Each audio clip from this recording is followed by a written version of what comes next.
maka di situ baru terjadi perubahan. Kullu mauludin yuladu alal fitrah. Setiap yang terlahir, mereka terlahir dalam keadaan bersih. Fa'abawahu, maka kedua orang tuanya lah, lingkungannya lah, yuhawidanihi au yumajisanihi au yunasironihi. Apakah seorang anak itu akan tetap dalam keimanan atau dia berubah menjadi seorang majusi, Nasrani atau Yahudi? Lingkungan dan orang tua menentukan. Hadirin yang dimuliakan Allah, pintu pertama yang kita lewati dalam amanah hidup adalah pintu kehidupan dunia melalui kelahiran. Berapa lama kita di dunia? Masya Allah, sangat sebentar. Yang hari ini menjadi pejabat, tidak lama jabatannya. Yang hari ini menjadi pekerja, tidak lama amanah pekerjaannya. Yang hari ini menjadi seorang suami, tidak lama menjadi suaminya. Yang hari ini hidup di dunia ini, tidak lama kehidupannya. Suatu hari Rasulullah tatkala bangun dari tidur, beliau ditanya oleh para sahabat, "Ya Rasulullah, kenapa engkau tidak meminta kepada Allah dunia beserta isinya?" Apa kata Rasulullah? "Tidak wahai sahabatku, karena dunia adalah bagaikan kita singgah di sebuah pohon, kemudian kita melanjutkan perjalanan."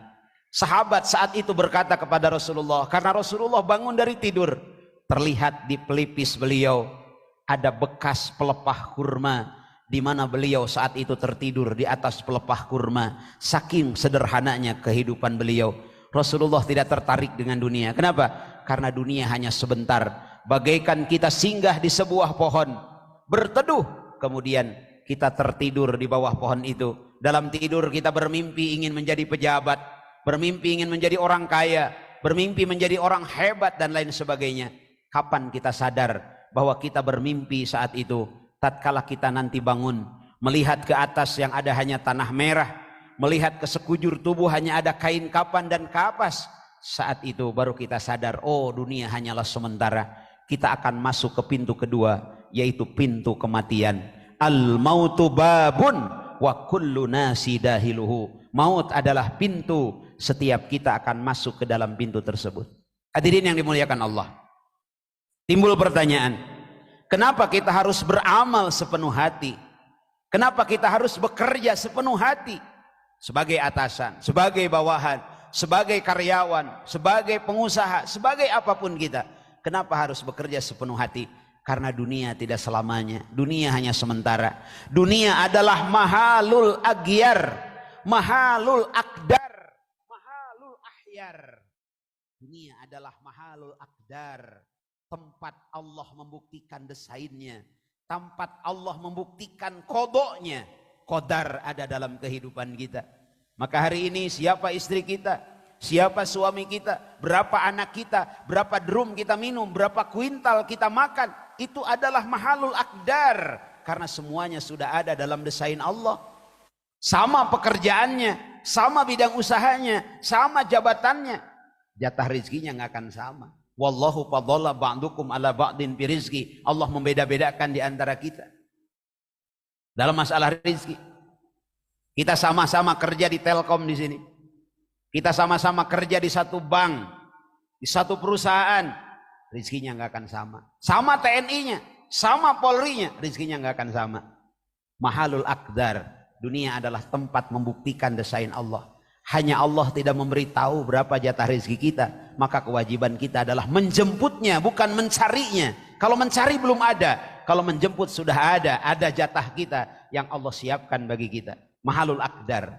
Yang kedua, dunia adalah mahalul ahyar, tempat kita memilih. Setiap kita oleh Allah diberikan pilihan. Fa'alhamaha fujuraha wa taqwaha. Ada potensi baik, ada potensi buruk. Habis sholat zuhur, ada orang yang diberi potensi baik oleh Allah sehingga mampu bertahan diri untuk terus berzikir dan ta'lim. Ada orang yang diberikan potensi lain untuk meninggalkan rumah Allah dengan kepentingan lain. Dalam diri kita, walaupun seorang ulama sekalipun, potensi buruknya ada.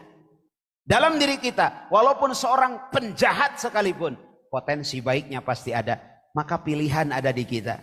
Kita akan bekerja dalam aktivitas kehidupan kita ini dengan aral, dengan sompral, atau kita akan bekerja dengan ikhlas, melayani sepenuh hati. Itu pilihan ada di dalam diri kita. Mahalul ahyar, kita bisa memilih.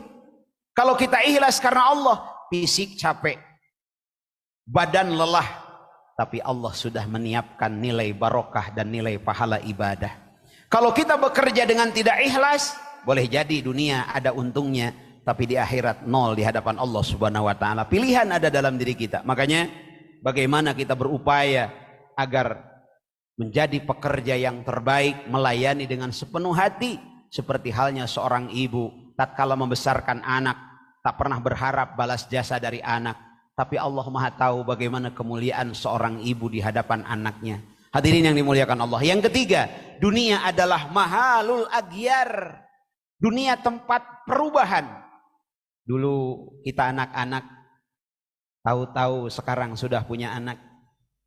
Dulu kita manggil bapak, tahu-tahu sekarang kita dipanggil bapak. Dulu rambut kita hitam ikal berderai, tahu-tahu sekarang uban sudah penuh di kepala kita. Mahalul aghyar, tidak akan ada di satu tempat, tidak akan ada tetap di satu kejadian, dalam satu keadaan, selalu berubah. Ada yang tahun kemarin kita masih bawahan, tahun ini sudah menjadi atasan. Ada yang tahun kemarin kita dihadapkan dengan problematika kehidupan sulit, mungkin hari ini diberikan kemudahan. Atau sebaliknya, mungkin hari ini kita diuji dengan kesulitan, besok ada kemudahan. Setelah malam pasti ada siang. Tapi tatkala siang bersinar dengan terang, jangan sombong dan bangga, karena sebentar lagi kegelapan akan datang kepada kita. Mahalul aghyar, dunia ini tempat berubah dan tidak lama. Di mana yang lama? Pintu kedua adalah al-maut. Kita akan sampai di alam barzah. Guru kita almarhum al-maghfurlah Kiai Haji Dadang yang telah mendahului kita, hari ini beliau berada di alam barzah, belum masuk surga, baru ada di alam barzah. Berapa lama di alam barzah? Tergantung usia dunia ini. Kalau dunia ini masih 1000 tahun lagi, maka kita berada di alam barzah 1000 tahun. Kalau kiamat terjadi, kalau kita meninggal pada tahun 2023 dan kiamat terjadi pada tahun 3023, berarti 1000 tahun kita di alam barzah. Di alam barzah itu ada taman-taman surga. Tiap pagi dan sore dibukakan pintu surga oleh malaikat, sehingga walaupun 500 tahun lebih jarak antara barzah dengan surga, terasa aroma yang sangat indah dan harum yang sangat nyaman dari surga. Alam barzah menjadi tempat nikmat kubur bagi orang yang soleh. Di alam barzah ada jurang-jurang neraka, dan itu pun dibukakan setiap pagi dan sore hari. Walaupun belum masuk ke neraka, tapi orang yang berdosa di alam barzah sudah merasakan siksa kubur. Nauzubillah summa nauzubillah. Setelah kiamat terjadi, setelah semua yang namanya hidup mati, termasuk malaikat sang pencabut nyawa pun mati, terjadi kiamat. Setelah itu seluruh manusia akan masuk ke pintu ketiga, yaitu yaumul ba'as, hari kebangkitan.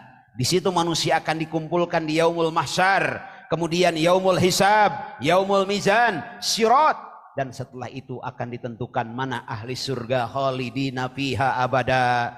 Orang akan masuk ke pintu keempat, yaitu pintu surga, atau masuk ke pintu neraka khalidina fiha. Pintu keempat adalah masuk ke alam akhirat. Apakah kita kekal di surga ataukah di neraka, atau sementara di neraka dulu baru ke surga Allah Subhanahu wa ta'ala. Hadirin yang dimuliakan Allah, karena hidup yang sementara ini, maka mari kita melayani sepenuh hati. Sebagai suami, mari kita layani kehidupan ini. Jadilah suami yang menyayangi istrinya sepenuh hati, menyayangi anaknya sepenuh hati. Menjadi istri pun demikian, menjadi atasan, menjadi bawahan. Kenapa? Karena orang yang pandai memberi dengan apa yang dimilikinya. Allah menyatakan dalam surah Al-Lail ayat kelima, fa'amma man a'ta wattaqa. Orang yang pandai memberi dengan hartanya disebut dermawan, memberi dengan kemampuannya, bahkan lebih mengutamakan orang lain daripada dirinya disebut itsar. Maka apa balasan dari Allah? Fasannu yassirruhu lil yusra. Allah yang akan membimbing kita ke jalan kemudahan. Sebaliknya, wa amma mambahila wastagna. Orang yang bahil, tidak mau memberikan pelayanan dengan setulus hati, tidak mau memberi kepada orang lain, tidak mau mempermudah urusan lain, urusan orang lain, tidak mau bergaul, tidak mau memberi apapun yang dimilikinya kepada orang lain, bahil. Apa kata Allah? wa amma man